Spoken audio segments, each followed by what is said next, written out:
Do you speak to be heard, or do you speak to be understood? Hazrat Ali, may Allah be pleased with him, said, "A wise man always has something to say, whereas a fool always needs to say something." In today's noisy world, silence is the true mark of wisdom. Sometimes the quietest person in the room holds the deepest oceans. Think before you speak, because your words can either heal hearts or break them forever. Silence speaks louder than words. Wisdom of Hazrat Ali, may Allah be pleased with him. Ever. The silent fire. In the village of Kandil, where mountains touched the sky and rivers whispered secrets of the past, there lived a man named Harun. He was known not for his wealth, nor for his strength, but for the noise that always followed him. His tongue was his weapon, sharp, restless, and eager to cut. He loved gatherings not for learning, but for speaking, interrupting, and drowning out every voice but his own. People would often sigh when they saw him approach the tea houses of Kandil. They knew their peaceful conversations would soon turn into endless noise. Harun thought he was wise because he could speak on any matter: politics, religion, family affairs, even the mysteries of the stars. But deep in his heart, he had never learned to listen. One evening, as the sun sank behind the mountains and the call to prayer echoed through the valleys, Harun noticed a stranger in the village square. The man wore simple clothes, his beard white as snow, and his eyes calm like the still waters of a hidden spring. He sat quietly near the mosque, surrounded by a small group of villagers who leaned in to hear his words. Harun, curious and slightly offended that someone else could attract attention, walked closer. He expected the stranger to give a loud sermon, to thunder with words like the preachers he had seen before. Instead, the man spoke softly, each word weighed like gold before leaving his lips. The villagers listened in silence. "The tongue," the stranger said, "is like a sword. Wield it with wisdom, and it protects. Wield it recklessly, and it destroys." The villagers nodded, their faces glowing in the soft lantern light. Harun scoffed loudly, unable to control himself. "Wisdom," he said mockingly. "I can speak on every subject under the sun. These people listen to me all the time. Why should they waste their ears on a man who whispers?" The crowd turned. The stranger looked at Harun with eyes that carried no anger, only a strange, piercing kindness. He replied gently, "A wise man always has something to say, whereas a fool always needs to say something." The word struck Harun like a thunderclap. For a moment, his mouth dried, his mind searching for a reply. But the villager's silence only deepened his shame.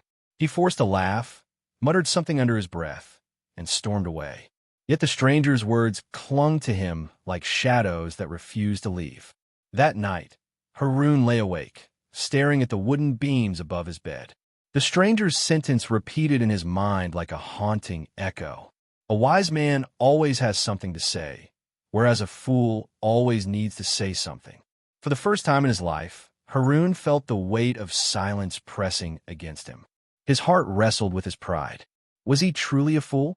Days passed, and the stranger continued to sit near the mosque, speaking little but filling hearts with wisdom. Villagers brought him bread, water, and company. They asked him about patience, about faith, about the trials of life. And though his answers were short, they carried depth that Harun's endless words never could. Jealousy grew in Harun like fire. One night, unable to bear the loss of attention, he decided to test the stranger. He marched to the square with a group of men and confronted him. "You speak in riddles," Harun said harshly. "If you are so wise, then answer me this. Why do people suffer? Why do the innocent cry while the wicked thrive? Tell me, old man, if your wisdom is worth anything." The villagers gasped at Harun's boldness, but the stranger did not flinch. He looked into Harun's eyes and replied softly, "Suffering refines the soul as fire refines gold. And as for the wicked, their time is like a shadow at sunset. It stretches long, but soon darkness swallows it." The words silenced even the night air. Harun opened his mouth to reply, but found nothing. His mind, always racing with comebacks, now felt empty. His companions shifted uncomfortably, embarrassed by their leader's defeat. From that day on, Harun became restless.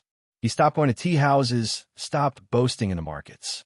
Instead, he began to follow the stranger from a distance, listening to his words, watching his silence. He noticed how the man would pause before speaking, how he never wasted a sentence, how his silence spoke louder than Harun's noise ever had. One evening, Harun found the courage to approach him alone. His voice trembled. "Why can I not speak as you do? Why do my words scatter like dust while yours strike like arrows?" The stranger smiled gently. "Because you speak to be heard, but I speak to be understood. You speak to fill silence, but I speak to honor it." Tears filled Harun's eyes. For the first time, he felt the weight of his wasted years. "Can a fool become wise?" he whispered. The stranger placed a hand on his shoulder. "Every fool who learns silence has taken the first step toward wisdom."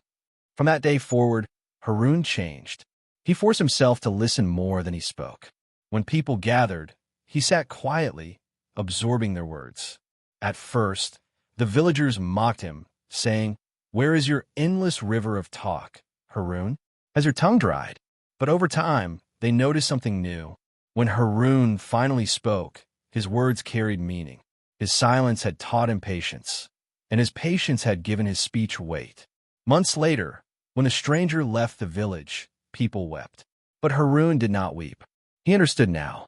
The stranger had given him the greatest gift, not words, but silence.